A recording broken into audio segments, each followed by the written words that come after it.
Ito yung traditional na battery charger, Lodi. Maganda to sa mga mekaniko, lalo na sa mga naggagawa ng makina. Kung gusto nilang i-start yung kanilang sasakyan, iipit lang to. Kung halimbawa low bat yung battery, ay isabay lang to. I-start yung starter ng sasakyan. Traditional Mapapansin na nyo dito, charger meron siyang ito 12 yon. volts, Big 24 Paul volts. Lumabas. Ayan. Iangi Amga Smart Charger. Yung model niya is Panther PVC 24 ampere. Meron siyang gauge ampere dito. Ayan o. Sa magagaling bumasa ng ampere load kung halimbawa lowbat na lowbat yung battery mo, pagka i-charge mo dito at 12 volts siya, pagka i-charge mo, maaring umangat yung ampere niya kasi nga nagkakarga. Tapos pagka unti-unting nakakarga na yung battery, bumababa yan. Yung ampere needle na yan, bumababa. Sinyalis na malakas na yung battery at hindi na kailangan magbitaw ng ampere ito o charging. Mabigat tong battery charger na to. Tsaka available pa ngayon ito. Itong Panther na to. Heavy duty kasi ito. 12 to 24. Pwede sa naka solo battery 12. Pwede rin sa naka series battery sa mga truck. Ayan. Malaki yung transformer nito. Ito goods to, umaandar to, Lodi. Nasubukan ko na rin siya. Meron akong ganito dati. Bali na arbor lang din ng tropa. Mekaniko din yun. Magandang pampay-start daw ng sasakyan. Yun ang sabi niya pagka gumagawa sila ng makina. Ang purpose ko naman sa ganito ko dati, pinangkakarga ko lang no medyo wala pang mga solar panel. Okay. Kung mapapansin nyo dito, Lodi, ay napaka basic lang. Isang transformer lang na malaki, bridge diode. Ayan. Pero kung makikita nyo dito sa kanyang secondary, ang tataba ng kanyang magnetic wire. Ayan o. Mga nasa gauge 12 siguro yan, Lods. Ayan. Yung kanyang magnetic wire na secondary. Tapos makikita nyo dito sa kanyang primary, meron siyang tatlong wire. Ayan o. Dito kinuha yung 24 volts. Ayan. Kasi dito, dalawa lang eh. Ayan o. Tapos andito yung selection ng 24 volts. Ayan. Kung halimbawa, Lodi, yung mga mayroong ganito, kung halimbawa bumili kayo ng ganito, huwag nyong i-attempt na hahawakan to Ayan. Kuryente yung lumalabas dito. Ayan. Yan yung selection para humina at lumakas yung magnetic field nito para ilabas dito sa secondary. Kuryente yan. Basta dito banda, kuryente yan. Dito, kahit hawak-hawakan nyo to, walang problema. Easy to. Easy output na to. Na nakakalibrate lang siya sa o nakadesign sa 14 volts kung di ako nagkakamali hanggang 24 to 26 volts. Kasi nga 12 to 24 to eh. Ayan. Yung diagram nito, Lodi, ay napakadali lang naman Ito yung output secondary. Ayan. Ito yung EC sa bridge diode. EC din dito. Naglagay pa sila ng capacitor dito eh. Pero design na nila yan. Ayan. EC yan sa bridge diode. Tapos yung isa ay output negative na tsaka output positive. Ayan. Yan lang. Kung masira ito, ma-aksidente, mapagbaliktad, may fuse naman siya dito eh. Ayan. Kaya lang yung fuse niya ay nalusaw na. Ayan o. Kailangan nang palitan yan. Tinap ko na lang yan. Napakadaling palitan o kakaunti lang yung kanyang pyesa. Madaling gawin. Ito kasi, itong transformer niya ay nakadesign talagang sinukat nila. Ginawa nila yan. Ayan. Nagtataka siguro kayo kung paano nangyari dito at andito yung kanyang selection, wala dito. Selection para sa 24 then 12 volts. Ayan, Lodi Mayroon kasi silang ginawa dito sa may rewind niya sa primary na hinati nila. Yung trabaho pala nito, itong switch na to, yun. Yung trabaho ng switch na yan, yan yung naghahati para sa line. Hinahati niya yan. Yung rewind nila ay ito yung panghati. Mas makapal na rewind, mas hihina yung magnetic field niya, mas hihina yung bigay ng secondary. Mas maiksing rewind, mas malakas yung ibibigay niya magnetic field, mas malakas yung output niya. Kaya iyon yung 24 volts. Yung maigsing rewind, yun yung 24 volts. Yung makapal na rewind o yung maraming rewind, ibig kong sabihin, yun yung 12 volts. Okay, mamaya ipapakita natin yung paano nangyari yun. Kasi kung minsan magugulon din kayo, magtatanong din kayo 24 volts, pero andito yung control niya para sa 24 din 12 volts. Kung titignan natin, Lodi, iseset ko lang, Lodi, yung multi-tester natin. Ipunta natin sa ohms yung ating multi-tester. X1 lang.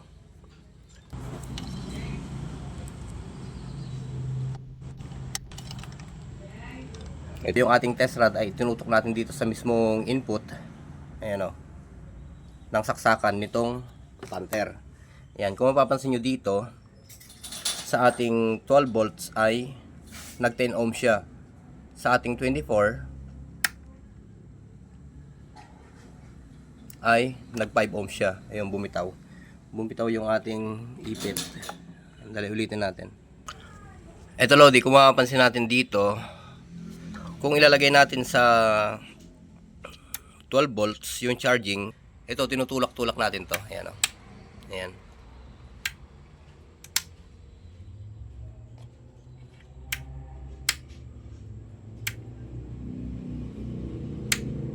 Kung mapapansin nyo dito, Lodi, kung nakaset tayo ng 12 volts ay nandun siya sa 10 ohms. Kung sa 24 volts ay halos pumitik siya sa 5 ohms. Ayan. Yan sinasabi ko, Lodi. Pagka naka 24 volts yan, yung coil ay kakaunti yung rewind. Pagka naka 12 volts siya, yung rewind ng primary ay mas marami.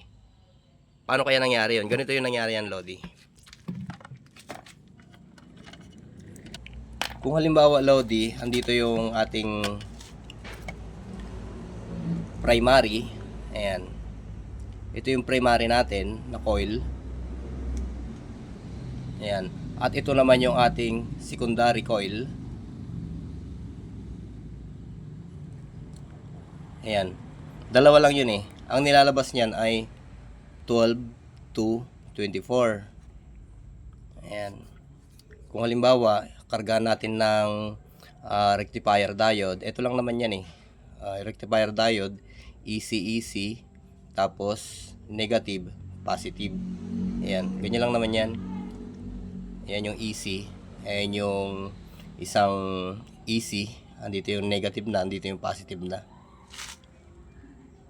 Para may convert niya lang yung tinatanggap ng secondary na binibitawan ni primary para maging DC. Yan yung pang charge natin ngayon. Yan yung DC niya. Kasi pagka walang rectifier diode dyan, o kaya kung anumang diode ang ilalagay nyo, ang labas pa rin yan ay AC. Pagka without. Okay? Pagka without rectifier diode.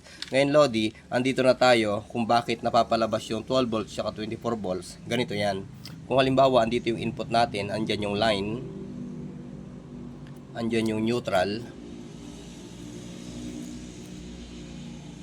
Ganito yan, Lodi. Ang trabaho ng switch, kung halimbawa andito yung switch natin. Ayan. Kung halimbawa nandiyan yung switch natin, ito yung ating 12 at ito yung ating 24. Andito yung Lodi, hinati nila yung magnetic wirings na yan. Hinati nila. Kung halimbawa isang buo yan, mayroong hati dito. Andito naglalaro yan.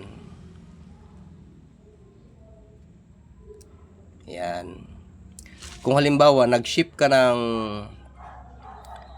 12 volts, yung buong magnetic wire ay gumagana. Kung halimbawa nag-shift ka naman ng 24 volts, ito lang yung gumagana naman dito.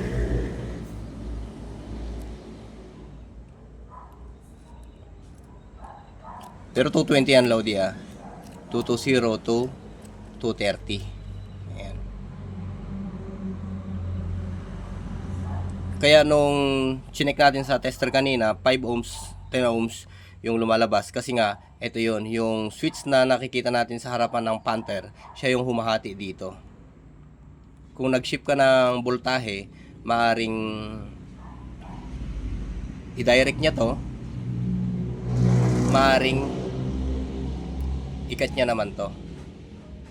Yan. Pwede pa naman kasi yan, Lodi. Kung halimbawa, itong para sa 24 volts, ayan, ay nakwenta na nila na pasok sa 220 or 230. Tapos, hinati nila yan. Tapos, nag-add pa sila ng panibagong ikot. Kaya, ang kailangan naman ng panibagong ikot na to ay additional naman na voltahe. Dito. Ganoon lang naman yung Lodi. Basta ang priority nila dito ay nakuha na nila yung tamang 220 dito. Tapos nag-add na lang sila ng panibagong coil para mapahina yung magnetic field at humina naman yung secondary.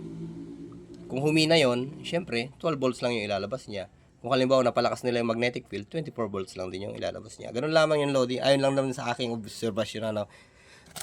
Napakasimple lang naman na yan, oh. Ito. Pero ito, Lodi, ay napakagandang gamitin itong Panther na to.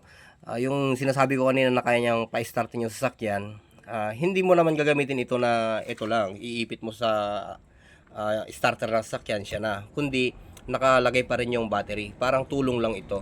Pero kung halimbawa inipit mo na to at pina-start mo yung sasakyan, kahit lobat yung sasakyan mo, talagang iriredondo niya yung kanyang starter para umandar yung makina. So ganun lamang, Lodi, maganda itong gamitin na to, lalo na sa mga naggagawa mekaniko. Yun nga lang, kung minsan kailangan natin na obligadong pag-iingat sa charging kasi hindi naman natin maiwasan yung failure na tinatawag. Kung minsan ma-overcharge, mga ganyan. Kasi nga wala naman siya ibang gamit kundi diode lang, ampere, mga ganyan. Ito, naka-design naman na ito, mga 14 to 26 volts yung output nito pagka open lang siya. Wala siyang mga diode, mga ganyan. Kasi meron tayong dapat additional na dalawa o isa na pang maintain. Kasi ang battery natin na 12 volts, hindi naman basta 12 volts lang yan, kundi nagre-reach din siya kung minsan ng 14 volts sa sobra sa charging. Ganyan. Tapos bumababa rin yun, bumabalik din siya sa 12 volts. Sa mga gusto load din ito, ay meron naman tayo dyan available. Mahal nga lang yung ganitong battery charger. Pero maganda. Maganda to. Mabigat siya.